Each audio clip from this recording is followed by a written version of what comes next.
भ्यो नमारि ओं पूज्याय राघवेन्द्राय सत्यधर्मरताय च भजतां कल्पवृक्षाय नमतां ಕಾಮಧೇನವೇ. ಸಮಸ್ತ ಶ್ರೀ ಸರಳ ಪರಿಹಾರ ಜ್ಯೋತಿಷಾಲಯ ಸದಸ್ಯರೆಲ್ಲರಿಗೂ ಈ ನಿಮ್ಮ ರಾಘವೇಂದ್ರ ಹರಿತ ಸಗುರುಜಿ ಮಾಡುವ ನಮಸ್ಕಾರಗಳು. ಸಮಸ್ತ ಕುಲಬಾಂಧವರಿಗೆ SSB ಜ್ಯೋತಿಷಾಲಯ ಯೂಟ್ಯೂಬ್ ಚಾನಲ್ಗೆ ಸ್ವಾಗತ ಸುಸ್ವಾಗತ ಕೋರುತ್ತಾ ಈ ದಿನ ನಾವು ಗುರು ಪೂರ್ಣಿಮಾ ವ್ಯಾಸ ಪೂರ್ಣಿಮಾ ಬಗ್ಗೆ ತಿಳಿದುಕೊಳ್ಳುವಂಥ ಒಂದು ಸಣ್ಣ ಪ್ರಯತ್ನ ಮಾಡೋಣ. ಈ ಗುರು ಪೂರ್ಣಿಮಾದ ಒಂದಿಷ್ಟು ಮಹತ್ವ ಮತ್ತು ಈ ಒಂದು ಗುರು ಪೂರ್ಣಿಮಾದಲ್ಲಿ ಯಾವೆಲ್ಲ ಸೇವೆಗಳನ್ನು ಮಾಡಿಸಿದರೆ ನಮ್ಮ ಒಂದು ಕಷ್ಟಗಳು ದೂರವಾಗುತ್ತೆ ಅದೆಲ್ಲವುಗಳನ್ನು ಒಂದೊಂದಾಗಿ ವಿವರಣೆಯಾಗಿ ತಿಳಿದುಕೊಳ್ಳೋಣ ಬನ್ನಿ. ಇಲ್ಲಿ ಈ ಒಂದು ಗುರು ಪೂರ್ಣಿಮಾ ಈ ಒಂದು ತಿಂಗಳಲ್ಲಿ ಯಾವ ದಿನಾಂಕಕ್ಕೆ ಬರುತ್ತೆ ಮತ್ತು ಈ ಒಂದು ದಿನಾಂಕದಲ್ಲಿ ಏನೆಲ್ಲ ಪರಿಹಾರಗಳನ್ನು ಮಾಡಿಕೊಂಡ್ರೆ ಅನುಕೂಲವಾಗುತ್ತೆ ಅದನ್ನು ತಿಳಿದುಕೊಳ್ಳೋಣ. ಅದಕ್ಕಿಂತ ಮುಂಚಿತವಾಗಿ ಇನ್ನೂ ನಮ್ಮ ಚಾನಲ್ಗೆ ನೀವು ಸಬ್ಸ್ಕ್ರೈಬ್ ಆಗಿಲ್ಲ ಅಂದರೆ ದಯವಿಟ್ಟು ಸಬ್ಸ್ಕ್ರೈಬ್ ಆಗಿ ಅಂತ ತಿಳಿಸುತ್ತಾ ಬನ್ನಿ. ಹಾಗಾದರೆ ಈ ಗುರು ಪೂರ್ಣಿಮಾ ಬಗ್ಗೆ ಒಂದಿಷ್ಟು ಮಹತ್ವವನ್ನು ತಿಳಿದುಕೊಳ್ಳೋಣ. ಅಂದರೆ ಇಲ್ಲಿ ಗುರು ಅಂತ ಹೇಳಿದ್ರೆ ನಮಗೆ ಕಲಿಸಿರ್ತಕ್ಕಂತಹ ಗುರು ಆಗಿರ್ಬೋದು, ಆಧ್ಯಾತ್ಮಿಕ ಗುರು ಆಗಿರ್ಬೋದು, ಪಾಠ ಮಾಡಿರ್ತಕ್ಕಂತಹ ಗುರು ಆಗಿರ್ಬೋದು, ಅಥವಾ ಇತ್ತೀಚೆಗೆ ಕೆಲವೊಂದಿಷ್ಟು ಮಾರ್ಗದರ್ಶನ ಕೊಟ್ಟಿರ್ತಕ್ಕಂತಹ ಗುರುಗಳಾಗಿರ್ಬೋದು, ಜ್ಯೋತಿಷ್ಯದ ಗುರು ಆಗಿರ್ಬೋದು. ಗುರು ಅಂತ ಹೇಳಿದರೆ ಅಜ್ಞಾನದಿಂದ ಜ್ಞಾನದ ಕಡೆಗೆ ತೆಗೆದುಕೊಂಡು ಹೋಗುವಂಥದ್ದು. ಗುರು ಅಂದರೆ ಇಷ್ಟೇ ಸಿಂಪಲ್ ಆಗಿ, ನಮ್ಮನ್ನು ಅಜ್ಞಾನ ಇತ್ತು ಅಂದರೆ ನಮಗೆ ಬುದ್ಧಿ ಇರಲಿಲ್ಲ, ಬುದ್ಧಿ ಕಾರನಾಗಿ ಇಂಪ್ರೂವ್ ಮಾಡಿ ಕಳಿಸುವಂಥದ್ದು, ಅಥವಾ ನಮಗೆ ಒಂದು ಒಳ್ಳೆಯ ಹುದ್ದೆ ಒಳ್ಳೆಯ ಸ್ಥಾನಮಾನ ಕರುಣಿಸುವಂತಹ ಒಂದು ಮೇಧಾವಿ ಅಂತಲೂ ಕರಿಬಹುದು. ಅಥವಾ ಗುರುವಿನ ಗುಲಾಮನಾಗುವ ತನಕ ದೊರೆಯದಣ್ಣ ಮುಕುತಿ ಅಂತಲೂ ಹೇಳ್ತಾರೆ. ಅಂದರೆ ಇಲ್ಲಿ ಗುರುವಿನ ಪ್ರಾಮುಖ್ಯತೆ ತುಂಬ ಪ್ರಮುಖವಾಗಿರತಕ್ಕಂಥ, ಅಂದರೆ ನಮ್ಮ ಜಾತಕದಲ್ಲಿ ಏನೇ ದೋಷ ಮತ್ತೊಂದು ಇದ್ರೂ ಗುರುವಿನ ಒಂದು ಆಶೀರ್ವಾದ ಅಥವಾ ಗುರುವಿನ ಬಲ ಇದ್ದರೆ ನಾವು ಏನು ಬೇಕಾದರೂ ಮಾಡ್ಬೋದು, ಗುಡ್ಡನ್ನೇ ಕರಗಿಸ್ಬೋದು ಅಂತಲೂ ಹೇಳ್ಬೋದು. ಅಂದರೆ ಗುರುವಿನ ಶಕ್ತಿ ಅಷ್ಟು ಪ್ರಮುಖವಾಗಿರತಕ್ಕಂಥದ್ದು. ಅಂದರೆ ರಾಘವೇಂದ್ರ ಸ್ವಾಮಿಗಳು ನೋಡಿ, ನಮಗೆ ಜಾತಕದಲ್ಲಿ ಆ ದೋಷ ಇದೆ, ಈ ದೋಷ ಇದೆ, ನಿಮಗೆ ಕಷ್ಟ ಆಗುತ್ತೆ, ಹಾಗೆ ಹೀಗೆ ಅಂತ ಹೇಳ್ತೀವಿ. ನಾವು ರಾಯರ ಹತ್ರ ಒಂದು 9 ದಿನಾನೋ 11 ದಿನಾನೋ 18 ದಿನಾನೋ 21 ದಿನಾನೋ 54 ದಿನಾನೋ ಅಥವಾ 108 ದಿನಾನೋ ಸೇವೆ ಮಾಡಿದ್ದೇ ಆದಲ್ಲಿ, ಅಥವಾ ಮನೆಯಲ್ಲೇ ಸೇವೆ ಮಾಡಿದ್ದೇ ಆದಲ್ಲಿ, ಅಥವಾ ಮನೆ ಹತ್ತಿರದಲ್ಲಿರ್ತಕ್ಕಂಥ ರಾಘವೇಂದ್ರ ಸ್ವಾಮಿಗಳ ಮಠದಲ್ಲೇ ಸೇವೆ ಮಾಡಿದ್ದೇ ಆದಲ್ಲಿ, ಆ ಎಲ್ಲ ಜಾತಕಗಳಲ್ಲಿ ಇರತಕ್ಕಂತಹ ದೋಷ ಆ ಗುರುಗಳು ಒಂದು ಇದರಲ್ಲಿ ಕಡಿಮೆ ಮಾಡಿಸಿ ನಮಗೆ ಏನು ಬೇಕು ಆ ಒಂದು ಸಮಯಕ್ಕೆ ಕರುಣಿಸುವಂತಹ ಕಲಿಯುಗದ ಕಾಮಧೇನು ಅದನ್ನು ತಪ್ಪಾಗೋದಿಲ್ಲ. ಅಂದರೆ ಅಷ್ಟು ಗುರುವು ನಮಗೆ ಅನುಕೂಲತೆಯನ್ನು ಮಾಡಿಕೊಡುವಂಥದ್ದಾಗ್ತಾನೆ. ಹಾಗಾಗಿ ಈ ಒಂದು ಗುರು ಪೂರ್ಣಿಮಾ ದಿನ ತುಂಬ ಪ್ರಮುಖವಾಗಿರತಕ್ಕಂಥದ್ದು. ಅದರ ಒಂದು ವಿಷಯವನ್ನು ಈಗ ತಿಳಿದುಕೊಳ್ಳೋಣ ಬನ್ನಿ. ಅಂದರೆ ಇಲ್ಲಿ ಗುರು ಅಂತ ಹೇಳಿದರೆ ಅದೇ ಹೇಳಿದ್ನಲ್ಲ, ಅಜ್ಞಾನದಿಂದ ಜ್ಞಾನದ ಕಡೆಗೆ ತೆಗೆದುಕೊಂಡು ಹೋಗುವಂಥದ್ದು ಈ ಗುರು ಅಂತಲೇ ಹೇಳ್ಬೋದು. ಅದೇ ರೀತಿಯಾಗಿ ವ್ಯಾಸ ಪೂರ್ಣಿಮಾ ಅಂತ ಹೇಗೆ ಕರೀತಾರೆ ಅಂದರೆ, ಇಲ್ಲಿ ಮಹರ್ಷಿಗಳು ಆದಂಥ ವೇದ ವ್ಯಾಸರು, ಇಲ್ಲಿ ಅವರು ವೇದಗಳಾಗಿರ್ಬೋದು, ಮಹಾಭಾರತ, ಬ್ರಹ್ಮಸೂತ್ರ ಮತ್ತು ಈ 18 ಪುರಾಣಗಳನ್ನು ಲೋಕಕ್ಕೆ ನೀಡಿದಕ್ಕಂತಹ ಮಹಾನ್ ವ್ಯಕ್ತಿ, ಜನನ ಆಗಿರತಕ್ಕಂತಹ ಈ ಒಂದು ದಿನವನ್ನು ನಾವು ವ್ಯಾಸ ಪೂರ್ಣಿಮಾ ಅಂತಲೂ ಕರೀತೀವಿ. ಹಾಗಾಗಿ ಈ ಒಂದು ದಿನವನ್ನು ಗುರು ಪೂರ್ಣಿಮಾ ಅಂತ ಕರೆಯಲಾಗುತ್ತೆ. ಅಂದರೆ ಹೆಸರು ಅಷ್ಟು ಸೂಚಕವಲ್ಲ ಅಂತೇಳಿ ಅವರನ್ನು ನಾವು ಗೌರವಪೂರ್ವಕವಾಗಿ ಗುರು ಅಂತ ಕರೆಯಲಾಗುತ್ತೆ. ಹೇಗೆ ಗಾಂಧಿ ಜಯಂತಿಯನ್ನು ಬೇರೆ ರೀತಿಯಲ್ಲಿ ಕರೆಯಲಾಗುತ್ತೆ, ನೆಹರು ಜಯಂತಿಯನ್ನು ಚಾಚಾ ಜಯಂತಿ ಅಂತ ಹಾಗೆ ಇಲ್ಲಿ ಗುರು ಅನ್ನೋ ಒಂದು ಪ್ರಾಮುಖ್ಯತೆಯನ್ನು ನಾವು ಇಲ್ಲಿ ಎತ್ತಿ ಹಿಡಿಯಲಾಗುತ್ತೆ. ವ್ಯಾಸ ಪೂರ್ಣಿಮಾ ಅಂತ ಹೇಳೋರು ಹೇಳ್ತಾರೆ. ಅದೇ ರೀತಿಯಾಗಿ ವ್ಯಾಸಕ್ಕೆ ಒಂದು ರೀತಿಯಲ್ಲಿ ನಾವು ಹೆಚ್ಚಿನ ಒಂದು ಗೌರವ ಅಂತ ಹೇಳಿದರೆ ಗುರು ಅಂತಲೇ ಕರೆಯುವುದು.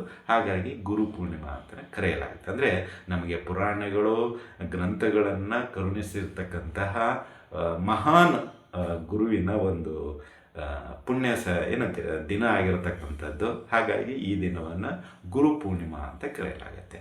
ಈ ಒಂದು ಪೂರ್ಣಿಮಾ ಅಂದರೆ ಹುಣ್ಣಿಮೆ. ಈ ಹುಣ್ಣಿಮೆಯ ದಿನ ಏನು ಜಾಸ್ತಿ ಪ್ರಾಮುಖ್ಯತೆ ಅಂತ ಹೇಳಿದರೆ ಸತ್ಯನಾರಾಯಣ ಪೂಜೆ. ಅಂದರೆ ಇಲ್ಲಿ ಗುರುವಿನ ಒಂದು ಕೃಪಕಟಾಕ್ಷ ಒಂದು ಕಡೆ ಆಯಿತು, ಇನ್ನೊಂದು ಹುಣ್ಣಿಮೆ ಬೇರೆ. ಈ ಒಂದು ಗುರು ಪೂರ್ಣಿಮಾ ಹುಣ್ಣಿಮೆಯ ದಿನ ನಾನಾ ಒಂದು ದೇವಸ್ಥಾನಗಳಲ್ಲಿ, ರಾಘವೇಂದ್ರ ಸ್ವಾಮಿಗಳ ಮಠದಲ್ಲಾಗಿರ್ಬೋದು, ಸಾಯಿಬಾಬಾ ದೇವಸ್ಥಾನಗಳಲ್ಲಾಗಿರ್ಬೋದು, ಹಾಗೂ ದತ್ತಾತ್ರೇಯ ದೇವಸ್ಥಾನಗಳಲ್ಲೂ ಆಗಿರ್ಬೋದು. ಅಂದರೆ ತುಂಬ ಜನ ಏನಂತಾರೆ ಲಕ್ಷಾಂತರ ಜನಗಳು ಈ ಒಂದು ಗುರು ಪೂರ್ಣಿಮೆಯಲ್ಲಿ ಪಾಲ್ಗೊಳ್ಳುವಂಥವ್ರಾಗ್ತಾರೆ. ಹೇಗೆ ಗಾಣಗಾಪುರ ಆಗಿರ್ಬೋದು, ಗುರು ಪೂರ್ಣಿಮಾ ದಿನ ತುಂಬ ಜನ ಸೇರುವಂಥವ್ರು ಆಗ್ತಾರೆ. ಅದೇ ರೀತಿಯಾಗಿ ಮಂತ್ರಾಲಯ ಆಗಿರ್ಬೋದು, ಅಲ್ಲೂ ಕೂಡ ಅಷ್ಟೇ ಗುರು ಪೂರ್ಣಿಮಾ ದಿನ ತುಂಬ ಸಾವಿರಾರು ಲಕ್ಷಾನುಗಟ್ಟಲೆ ಜನ ಸೇರುವಂಥವ್ರು ಆಗ್ತಾರೆ. ಇನ್ನು ನಿಮ್ಮ ಮನೆ ಹತ್ತಿರದಲ್ಲಿರ್ತಕ್ಕಂತಹ ಸಾಯಿಬಾಬಾ ಅಥವಾ ರಾಘವೇಂದ್ರ ಸ್ವಾಮಿಗಳ ಮಠ ಅಥವಾ ದತ್ತಾತ್ರೇಯ ಮಠ ಅಥವಾ ಮಂದಿರ, ಅಲ್ಲಿ ಏನಾಗುತ್ತೆ ಅಂದರೆ ಸುಮಾರು ಜನ ಸೇರಿರ್ತಾರೆ. ಕೈಲಾದಷ್ಟು ಅನ್ನದಾನ ಮತ್ತು ಸೇವೆಗಳು ಮಾಡುವಂಥವ್ರು ಆಗ್ತಾರೆ ಆ ದಿನ. ಸೊ ಯಾಕೆಲ್ಲ ಅಂತ ಹೇಳಿದ್ರೆ ಗುರುವಿನ ಒಂದು ಕೃಪಾ ಕಟಾಕ್ಷಗೋಸ್ಕರ, ಅಂದರೆ ಗುರುವಿನ ಒಲಿಸಿಕೊಳ್ಳೋದಕ್ಕೋಸ್ಕರ ಅಥವಾ ಗುರುವಿಗೆ ನಮ್ಮ ಒಂದು ಅಳಿಲು ಸೇವೆ ಸಲ್ಲಿಸುವಗೋಸ್ಕರ ಆ ದಿನ ಸಾಧ್ಯವಾದಷ್ಟು ಸೇವೆಗಳನ್ನು ಸಲ್ಲಿಸುವಂಥದ್ದಾಗತ್ತೆ. ಈ ಎಲ್ಲ ದಿನಗಳಲ್ಲಿ ಅಂದರೆ ಈ ಒಂದು 29ನೇ ತಾರೀಕು ಬರ್ತಕ್ಕಂತಹ 29 ಜುಲೈ ತಿಂಗಳು, ಈ ಒಂದು ದಿನ ಅಂದರೆ ಈ 29ನೇ ತಾರೀಕು ನೀವು ದೇವಸ್ಥಾನಗಳಲ್ಲಿ ಅಥವಾ ನಿಮ್ಮ ಮನೆ ಹತ್ತಿರ ಇರತಕ್ಕಂತಹ ಮಂದಿರಗಳಲ್ಲಿ ರಾಯರ ದರ್ಶನ ಮಾಡಿಕೊಂಡ್ರೆ ನಿಮ್ಮ ಪಾಪಗಳು ಏನಿದೆ ಅದು ಕೂಡ ನಶಿಸಿ ಹೋಗುವಂಥದ್ದಾಗತ್ತೆ. ಅಡೆತಡೆಗಳು ಏನಾದರೂ ಇದ್ದರೆ ಕಡಿಮೆ ಆಗುವಂಥದ್ದಾಗತ್ತೆ. ಅದೇ ರೀತಿಯಾಗಿ ವೃತ್ತಿಯಲ್ಲಿ, ವ್ಯಾಪಾರದಲ್ಲಿ ಅಥವಾ ನಿಮ್ಮ ಒಂದು ವೈಯಕ್ತಿಕ ಬದುಕಿನಲ್ಲಿ ಏನಾದರೂ ತೊಂದರೆಗಳಿದ್ದರೆ ಗುರುವಿಗೆ ಸಮರ್ಪಣೆ ಮಾಡಿ. ಗುರುಗಳೇ ಹಿಂಗಾಗ್ತಾ ಇದೆ, ಏನಾದರೂ ಒಂದು ದಾರಿ ತೋರಿಸಿ, ಇಷ್ಟೆಲ್ಲ ಕಷ್ಟಗಳಿವೆ. ಈಗ ಹೇಗೆ ಒಂದು ಕೆಲಸಕ್ಕೆ ಅರ್ಜಿ ಹಾಕಬೇಕಾಗಿರುತ್ತೆ, ಸುಮ್ಮನೆ ಅವ್ನು ಕರೆದು ನಮ್ಗೆ ಕೆಲಸ ಕೊಡಲ್ಲ, ಅರ್ಜಿ ಹಾಕಬೇಕು. ಹಾಗಾಗಿ ಇಲ್ಲಿ ನಾವು ದೇವರ ಹತ್ರ ಮನವಿ ಮಾಡ್ಕೊಳ್ಳೋಣ, ಆ ಗುರುಗಳ ಹತ್ರ ಮನವಿ ಮಾಡ್ಕೊಳ್ಳೋಣ. ಆ ಗುರುಗಳು ಸದಾ ನಮ್ಮ ಒಂದು ಏನಂತೀರ ಆಶೀರ್ವಾದ ಮಾಡುವಂಥವರೇ ಆಗಿರ್ತಾರೆ. ಅದರಲ್ಲೂ ಕಲಿಯುಗದ ಕಾಮಧೇನು ರಾಘವೇಂದ್ರ ಸ್ವಾಮಿಗಳು ನಾವು ಬೇಡಿದ್ದೆಲ್ಲ ಕರುಣಿಸುವಂತಹ ಮಹಾನ್ ದೇವರು ಅಂತಲೇ ತಿಳ್ಕೊಬೋದು, ಗುರುಗಳು ಅಂತಲೇ ತಿಳ್ಕೊಬೋದು. ಇಂಥ ಪವಿತ್ರವಾದ ದಿನದಲ್ಲಿ ನೀವು ರಾಯರ ಮಠದಲ್ಲಿ ಸೇವೆ ಮಾಡಿ, ಖಂಡಿತವಾಗಿಯೂ ನಿಮಗೆ ಒಳ್ಳೆಯದಾಗತ್ತೆ. ಮತ್ತು ಈ ದಿನದಲ್ಲಿ ಸಾಧ್ಯವಾದಷ್ಟು ಸುಳ್ಳನ್ನು ಹೇಳಲಿಕ್ಕೆ ಹೋಗಬೇಡಿ. ಈ ಒಂದು ವ್ಯಾಸ ಪೂರ್ಣಿಮಾ ಅಥವಾ ಗುರು ಪೂರ್ಣಿಮಾ ದಿನ ಸಾಧ್ಯವಾದಷ್ಟು ಸತ್ಯವನ್ನೇ ನುಡಿರಿ, ಸಾಧ್ಯವಾದಷ್ಟು ಬಡವರ ಸೇವೆ ಮಾಡಿ, ಬಡವರಿಗೆ ದಾನ ಮಾಡಿ, ಬಡವರಿಗೆ ಕೈಲಾದಷ್ಟು ಸಹಾಯ ಮಾಡಿ ಅಥವಾ ನಿರ್ಗತಿಕರಿಗೆ ಸಹಾಯ ಮಾಡಿ. ಮತ್ತು ಅದೇ ರೀತಿಯಾಗಿ ಹಿರಿಯರನ್ನು ಏನೆಲ್ಲ ನೀವು ಗೌರವ ಕೊಡ್ತೀರೋ ಇನ್ನೂ ಹೆಚ್ಚಿನ ಒಂದು ಅಭಿವೃದ್ಧಿ ನಿಮಗೆ ಆಗುವಂಥದ್ದಾಗತ್ತೆ ಅಂತ ಹೇಳ್ಬೋದು. ಇನ್ನು ಈ ಸಮಯದಲ್ಲಿ ನಾವು ಹೇಳೋದಾದರೆ ಗುರುವನ್ನು ನಾವು ಗುರು ಬ್ರಹ್ಮ, ಗುರು ವಿಷ್ಣು, ಗುರು ಮಹೇಶ್ವರ ಅಂದರೆ ಎಲ್ಲರನ್ನೂ ನಾವು ಇಲ್ಲಿ ಒಲಿಸಿಕೊಳ್ಳುವಂಥದ್ದಾಗತ್ತೆ. ಒಂದು ನಾವು ಗುರುವಿನ ಈಗ ಹೇಗೆ ಒಂದು ದೇವಸ್ಥಾನದಲ್ಲಿ ಹೋದರೆ ನೀವು ನೇರ ಭೇಟಿಯಾಗಲು ಆಗೋದಿಲ್ಲ, ಅಲ್ಲಿ ಪೂಜಾರಿನ ನೀವು ಕಾಂಟ್ಯಾಕ್ಟ್ ಮಾಡಬೇಕಾಗತ್ತೆ. ನಿಮ್ಮ ಹೆಸರು, ರಾಶಿ, ನಕ್ಷತ್ರ, ಗೋತ್ರ ಎಲ್ಲವನ್ನ ಹೇಳಿದ ನಂತರ ಅವರು ನಿಮ್ಮ ಮುಖಾಂತರ ಅವರ ಮುಖಾಂತರ ನಿಮ್ಮ ಪೂಜೆಯನ್ನು ಸಲ್ಲಿಸಲಾಗುತ್ತೆ. ನೀವೇ ಹೋಗಿ ಡೈರೆಕ್ಟ್ ಮುಟ್ಲಿಕ್ಕೆ ಆಗೋದಿಲ್ಲ. ಹಾಗೆ ಇಲ್ಲಿ ಗುರುವಿನ ಆಶೀರ್ವಾದವಿಲ್ಲದೆ ನಾವು ದೇವರನ್ನು ಏನಂತೀರ ರೀಚ್ ಆಗಲು ಸಾಧ್ಯವಾಗೋದಿಲ್ಲ. ಇಲ್ಲಿ ಗುರು ಆಶೀರ್ವಾದ ಬೇಕೇ ಬೇಕು. ಗುರುವಿನಿಲ್ಲದೇ ಇದ್ದರೆ ಆ ಜೀವನ ಅಷ್ಟು ಏನಂತೀರ ಯೋಗಕರವಲ್ಲ ಅಂತಲೂ ಹೇಳ್ಬೋದು. ಅಂದರೆ ಗುರು ನಮ್ಮ ಹತ್ರ ಒಬ್ಬನು ಯಾರಾದರೂ ಇದ್ದರೆ ಅದನ್ನು ನಾವು ಮೆಟ್ಟಿ ನಿಲ್ಲಬಹುದು, ಎಂಥ ಸಮಸ್ಯೆ ಆದರೂ. ಆ ರೀತಿಯಲ್ಲಿ ಗುರುವಿನ ಗುಲಾಮನಾಗುವ ತನಕ ದೊರೆಯದಣ್ಣ ಮುಕುತಿ ಅಂತ ದಾಸರೇ ಹೇಳ್ಬಿಟ್ಟಿದ್ದಾರೆ. ಅಂದರೆ ಗುರುವಿನ ಹತ್ರ ನಾವು ತಲೆ ಬಾಗಬೇಕು, ನೇರವಾಗಿ ಕ್ವಶನ್ ಮಾಡಬಾರ್ದು. ಯಾಕೆಂದರೆ ಗುರು ಪರೀಕ್ಷೆಗೂ ಒಡ್ಡುತ್ತಾನೆ. ಅಂದರೆ ನಮ್ಮ ಧ್ಯಾನದಲ್ಲಿ ಏನು ತುಂಬಿಕೊಂಡಿದೆ, ನಮ್ಮ ಒಂದು ತಲೆಯಲ್ಲಿ ಏನಿದೆ, ಏನು ಓಡ್ತಾ ಇದೆ. ಎಷ್ಟೋ ಶಿಷ್ಯಂದರನ್ನು ತಿದ್ದಿಸ್ತಾರೆ ಗುರುಗಳು. ಆ ರೀತಿಯಲ್ಲಿ ಗುರುರಾಯರು ನಮ್ಮನ್ನು ತಿದ್ದಿಸಿದ್ದಾರೆ, ನಿಮ್ಮನ್ನು ತಿದ್ದಿಸಿರುತ್ತಾರೆ. ಸೊ ಆ ಒಂದು ದಿನ, ಈ ಒಂದು ಶುಭ ಸಂದರ್ಭದಲ್ಲಿ ಈ 29ನೇ ತಾರೀಕು ಸಾಧ್ಯವಾದಷ್ಟು ನೀವು ಸತ್ಯವಾಗಿ ನುಡಿರಿ, ಸಾಧ್ಯವಾದಷ್ಟು ಅನುಕೂಲ ಮಾಡಿಕೊಡಿ. ಇನ್ನು ಈ ಒಂದು ದಿನ ಏನು ಮಾಡಬಾರ್ದು ಗುರು ಪೂರ್ಣಿಮಾ ದಿನ ಅಂದರೆ ಸುಳ್ಳು ಹೇಳಬೇಡಿ. ಎರಡನೇದ್ದು, ಯಾರ ಜೊತೆ ಜಗಳ, ತಂಟೆ, ತಕರಾರಿಗೆ ಹೋಗಬೇಡಿ. ಯಾಕಂದರೆ ಯಾರ ಬಾಯಲ್ಲಿ ಏನು ಶಾಪ ತಟ್ಟುತ್ತೋ ಗೊತ್ತಿಲ್ಲ. ಸೊ ಹಾಗಾಗಿ ಆ ದಿನ ಏನಾದರೂ ಅಪ್ಸೆಟ್ ಆದರೆ ಒಂಥರ ನಿಮಗೆ ಅದು ಗುರುವಿನ ಶಾಪ ತಟ್ಟಿದ ಹಾಗೆ ಇರುತ್ತೆ. ಹಾಗಾಗಿ ಈ ಒಂದು ದಿನ ಸಾಧ್ಯವಾದಷ್ಟು ಗುರು ಹಿರಿಯರಾಗಿರ್ಬೋದು, ನಿಮ್ಮ ವಯಸ್ಸಿಗಿಂತ ಜಾಸ್ತಿ ಇರೋರಾಗಿರ್ಬೋದು, ಯಾವುದೇ ರೀತಿ ಜಗಳ, ತಂಟೆ, ತಕರಾರು ಮಾಡಲು ಹೋಗಬೇಡಿ. ಅವರಿತ್ರ ಬೈಸ್ಕೊಳ್ಳೋದು ಬೇಡ ಅಥವಾ ಅವರ ಜೊತೆ ವಾದ ವಿವಾದಕ್ಕೆ ಇಳಿಯೋದು ಬೇಡ ಅಂತ ನಮ್ಮ ಅಭಿಪ್ರಾಯ. ಇಲ್ಲದಿದ್ದರೆ ಆ ಗುರುವಿನ ಶಾಪ ತಟ್ಟುವಂಥದ್ದಾಗುತ್ತೆ. ಅದೇ ರೀತಿ ಸ್ವಾಮೀಜಿಗಳಾಗಿರ್ಬೋದು, ಗುರುಗಳಾಗಿರ್ಬೋದು, ನಿಮ್ಮ ಕಲಿಸಿರ್ತಕ್ಕಂಥ ಗುರುಗಳಾಗಿರ್ಬೋದು, ಜ್ಯೋತಿಷ್ಯಗಾರರಾಗಿರ್ಬೋದು, ಸುಮ್ಮನೆ ಬೇಕಾಬಿಟ್ಟು ಬೈಯೋದಾಗಿರ್ಬೋದು ಅಥವಾ ಅಪ್ರಚಾರ ಮಾಡುವಂಥದ್ದಾಗಿರ್ಬೋದು ದಯವಿಟ್ಟು ಮಾಡಲು ಹೋಗಬೇಡಿ. ಈ ದಿನ ಅಥವಾ ಮುಂದಿನ ದಿನಗಳು ಆಗಿರ್ಬೋದು. ಏಕೆಂದರೆ ಯಾರ ಬಾಯಲ್ಲಿ ಏನು ಶಾಪ ತಟ್ಟುತ್ತೋ ಗೊತ್ತಿಲ್ಲ.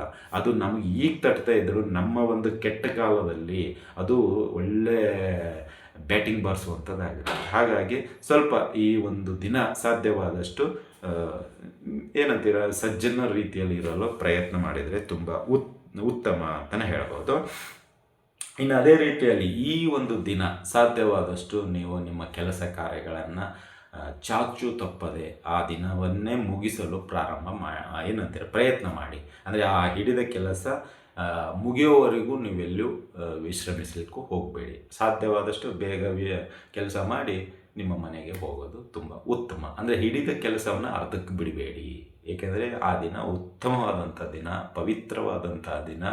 ಈ ಒಂದು ಆಷಾಢ ಮಾಸದಲ್ಲಿ ಆಷಾಢ ಹುಣ್ಣಿಮೆ ತುಂಬ ಶ್ರೇಷ್ಠವಾಗಿರ್ತಕ್ಕಂಥದ್ದು. ಭಕ್ತಿಗೆ ಹೇಳಿ ಮಾಡಿಸಿರ್ತಕ್ಕಂತಹ ಈ ಒಂದು ಮಾಸದಲ್ಲಿ ಬರ್ತಕ್ಕಂಥ ಹುಣ್ಣಿಮೆ ಗುರುಪೂರ್ಣಿಮೆ ಅಂತಲೂ ಹೇಳ್ಬೋದು.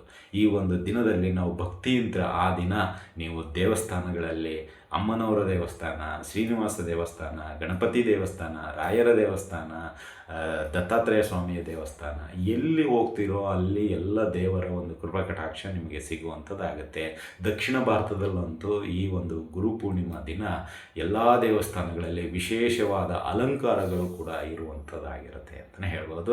ಅದೇ ರೀತಿಯಾಗಿ ಸತ್ಯನಾರಾಯಣ ಸ್ವಾಮಿಯ ಪೂಜೆಯನ್ನು ಕೂಡ ಈ ದಿನ ಮಾಡಲಾಗುತ್ತೆ. ಹೆಸರೇ ಸೂಚಿಸಿದಂತೆ ಸತ್ಯನಾರಾಯಣ ಅಂದರೆ ಸತ್ಯವಾಗಿ ನುಡಿಯುವಂಥವರಿಗೆ ಸತ್ಯನಾರಾಯಣ ಸ್ವಾಮಿಯೇ ಕೃಪಕಟಾಕ್ಷ ಸಿಗುವಂಥದ್ದಾಗತ್ತೆ. ಸೊ ಈ ಒಂದು ಗುರುಪೂರ್ಣಿಮೆಯಲ್ಲಿ ಯಾರೆಲ್ಲ ಸತ್ಯನಾರಾಯಣ ಪೂಜೆಯನ್ನು ಮಾಡಿಸ್ತೀರೋ ನಿಮ್ಮ ಎಲ್ಲ ಕಷ್ಟಗಳು ಆ ಸ್ವಾಮಿ ಕರುಣಿಸ್ತಾನೆ, ಅಥವಾ ಆ ಸ್ವಾಮಿ ಆ ಕಷ್ಟಗಳನ್ನೆಲ್ಲ ನಿಭಾಯಿಸಿ ಒಳ್ಳೆಯ ಶಕ್ತಿಯನ್ನು ದಯಪಾಲಿಸುವಂಥವನಾಗ್ತಾನೆ ಅಂತಲೇ ಹೇಳ್ಬೋದು. ಮತ್ತು ಈ ಒಂದು ದಿನಗಳಲ್ಲಿ ಸಾಧ್ಯವಾದಷ್ಟು ನಿಮಗೆ ಕೈಲಾದಷ್ಟು ಸೇವೆಗಳನ್ನು ಖಂಡಿತವಾಗಿ ಮಾಡಿ. ನಿಮ್ಮ ಮನೆಯ ಸುತ್ತಮುತ್ತಲು ಇರತಕ್ಕಂತಹ ಜನರಿಗಾಗಿರ್ಬೋದು, ಮತ್ತೊಬ್ಬರಿಗಾಗಿರ್ಬೋದು. ಈ ಒಂದು ದಿನ ನೀವು ಎಷ್ಟು ಅಳಿಲು ಸೇವೆ ಅಂತಾದರೂ ತಿಳ್ಕೊಳ್ಳಿ, ನಿಮ್ಮ ಯಥಾಭಕ್ತಿ ಯಥಾಶಕ್ತಿ ಸೇವೆ ಅಂತಾದರೂ ತಿಳ್ಕೊಳ್ಳಿ, ಮಾಡಿಸಿದ್ದೇ ಆದಲ್ಲಿ ಅಥವಾ ನೀವೇ ಸ್ವಯಂಕೃತವಾಗಿ ಬಡವರಿಗೆ ಏನಾದರೂ ಸಹಾಯ ಮಾಡಿದ್ದೇ ಆದಲ್ಲಿ ಆ ದಿನ ಗುರುವಿನ ಒಂದು ಕೃಪಾಕಟಾಕ್ಷ, ದೇವರ ಒಂದು ಕೃಪಾಕಟಾಕ್ಷ ನಿಮ್ಮಲ್ಲಿ ಅಕ್ಷಯವಾಗಿ ಇರುತ್ತೆ. ಈ ಗುರುಪೂರ್ಣಿಮಾ ದಿನ ದಾನ ಮಾಡಿರ್ತಕ್ಕಂಥದ್ದು ಅಕ್ಷಯವಾಗುತ್ತೆ ಅಂತಲೂ ಹೇಳ್ಬೋದು. ನಿಮಗೆ ಸದಾ ನಿಮ್ಮ ಕಷ್ಟ ಕಾಲದಲ್ಲಿ ಅದು ಭಾಗಿಯಾಗಿ ಆ ಕಷ್ಟದಿಂದ ಪಾರ ಮಾಡುವಂಥದ್ದಾಗುತ್ತೆ ಅಂತಲೇ ಹೇಳ್ಬೋದು. ಅದೇ ರೀತಿಯಾಗಿ ನಾವು ಕೂಡ ಇದೇ ಒಂದು 29ನೇ ತಾರೀಕು ಜುಲೈ ಗುರುಪೂರ್ಣಿಮಾ ದಿನ ತಾಯಿ ಶ್ರೀ ಐಶ್ವರ್ಯ ಲಕ್ಷ್ಮೀ ದೇವಿಗೆ ವಿಶೇಷ ಅಲಂಕಾರ ಸೇವೆ, ಕ್ಷೀರಾಭಿಷೇಕ ಸೇವೆ, ಕುಂಕುಮಾರ್ಚನೆ ಸೇವೆ, ದೀಪೋತ್ಸವ ಸೇವೆಯನ್ನು ಸಲ್ಲಿಸಲಾಗುತ್ತೆ. ಅದೇ ರೀತಿಯಾಗಿ ಸಾಮೂಹಿಕ ಶ್ರೀ ಸತ್ಯನಾರಾಯಣ ಪೂಜೆಯನ್ನು ಕೂಡ ಸಲ್ಲಿಸಲಾಗುತ್ತೆ. ಯಾರಿಗೆಲ್ಲ ಮಾಡಿಸಬೇಕು ಈ ಸೇವೆ ಅಂತ ಇದೆಯೋ ಅಥವಾ ನಿಮ್ಮ ಅಪೇಕ್ಷೆ ಇದೆಯೋ ಖಂಡಿತವಾಗಿಯೂ ಮಾಡಿಸ್ಬೋದು. ಅದರ ವಿವರಗಳನ್ನು ನೀವು ಕರೆ ಮಾಡಿ ತಿಳಿದುಕೊಳ್ಳಿ. ನಮ್ಮ ವೈಯಕ್ತಿಕ ನಂಬರ್ ಆದ 7676762066 ಅಥವಾ ಡಿಸ್ಕ್ರಿಪ್ಷನಲ್ಲಿ ಕಾಂಟ್ಯಾಕ್ಟ್ ನಂಬರನ್ನು ಹಾಕಿರಲಾಗಿರುತ್ತೆ. ನೀವು ನೋಡಿ ಕಾಂಟ್ಯಾಕ್ಟ್ ಮಾಡಿ ನಿಮ್ಮ ಸೇವೆಯನ್ನು ಕೊಡ್ಬೋದು. ಸಾಮೂಹಿಕ ಶ್ರೀ ಸತ್ಯನಾರಾಯಣ ಪೂಜೆ ಮತ್ತು ತಾಯಿ ಶ್ರೀ ಐಶ್ವರ್ಯ ಲಕ್ಷ್ಮೀ ದೇವಿಯ ಸೇವೆಗಳನ್ನು ನೀವು ಸಲ್ಲಿಸಬಹುದು ಅಂತ ತಿಳಿಸುತ್ತಾ ಇದು ಈ ದಿನದ ಗುರುಪೂರ್ಣಿಮಾ ಮಹತ್ವದ ವಿಷಯವನ್ನು ತಿಳಿಸಿಕೊಟ್ಟಿದ್ದೀವಿ.